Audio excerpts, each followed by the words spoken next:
Al-Mustafa, the chosen and the beloved, who was a dawn unto his own day, had waited 12 years in the city of Orphalese for his ship that was to return to bear him back to the isle of his birth. And in the 12th year, on the 7th day of Yelul, the month of reaping, he climbed the hill without the city walls and looked seaward.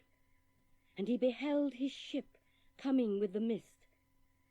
Then the gates of his heart were flung open, and his joy flew far over the sea, and he closed his eyes and prayed in the silences of his soul. But as he descended the hill, a sadness came upon him, and he thought in his heart, How shall I go in peace and without sorrow? Nay, not without a wound in the spirit shall I leave this city. Long were the days of pain I have spent within its walls, and long were the nights of aloneness. And who can depart from his pain and his aloneness without regret? Too many fragments of the spirit have I scattered in these streets, and too many are the children of my longing that walk naked among these hills. And I cannot withdraw from them without a burden and an ache. It is not a garment I cast off this day, but a skin that I tear with my own hands. Nor is it a thought I leave behind me, but a heart made sweet with hunger and with thirst. Yet I cannot tarry longer.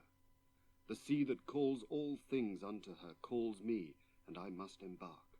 For to stay, though the hours burn in the night, is to freeze and crystallize and be bound in a mould. Fain would I take with me all that is here, but how shall I? A voice cannot carry the tongue and the lips that gave it wings. Alone must it seek the ether, and alone and without his nest shall the eagle fly across the sun. Now when he reached the foot of the hill, he turned again towards the sea, and he saw his ship approaching the harbour, and upon her prow the mariners, the men of his own land. And his soul cried out to them, Sons of my ancient mother, you riders of the tides, how often have you sailed in my dreams, and now you come in my awakening, which is my deeper dream. Ready am I to go, and my eagerness with sails full set awaits the wind.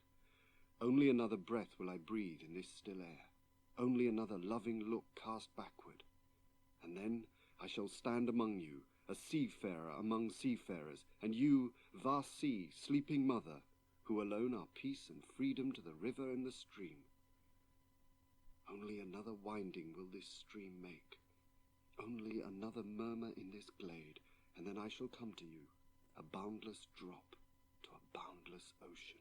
And as he walked, he saw from afar men and women leaving their fields and their vineyards and hastening towards the city gates. And he heard their voices calling his name and shouting from field to field, telling one another of the coming of his ship. And he said to himself, Shall the day of parting be the day of gathering? And shall it be said that my eve was in truth my dawn? And what shall I give unto him who has left his plough in mid-furrow, or to him who has stopped the wheel of his winepress? Shall my heart become a tree heavy laden with fruit, that I may gather and give unto them? And shall my desires flow like a fountain, that I may fill their cups? Am I a harp that the hand of the mighty may touch me, or a flute that his breath may pass through me? A seeker of silences am I, and what treasures have I found in silences that I may dispense with confidence? If this is my day of harvest, in what fields have I sowed the seed, and in what unremembered seasons? If this indeed be the honour in which I lift up my lantern, it is not my flame that shall burn therein. Empty and dark shall I raise my lantern, and the guardian of the night shall fill it with oil, and he shall light it also. These things he said in words, but much in his heart remained unsaid, for he himself could not speak his deeper secret. And when he entered into the city, all the people came to meet him, and they were crying out to him as with one voice. And the elders of the city stood forth and said, Go not yet away from us. A noontide have you been in our twilight, and your youth has given us dreams to dream. No stranger are you among us, nor a guest, but our son and our dearly beloved. Suffer not yet our eyes to hunger for your face. And the priests and priestesses said unto him, Let not the waves of the sea separate us now, and the years you have spent in our midst become a memory. You have walked among us a spirit, and your shadow has been a light upon our faces. Much have we loved you, but speechless was our love, and with veils has it been veiled. Yet now it cries aloud unto you, and would stand revealed before you. And ever has it been that love knows not its own depth until the hour of separation.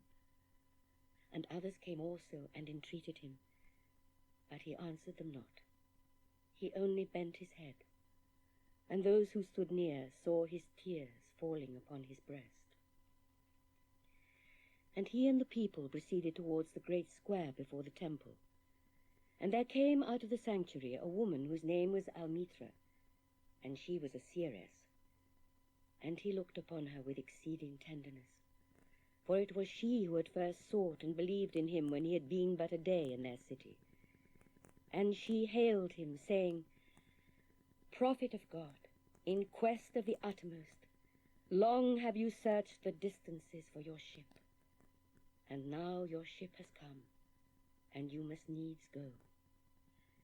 Deep is your longing for the land of your memories, and the dwelling place of your greater desires, and our love would not bind you, nor our needs hold you.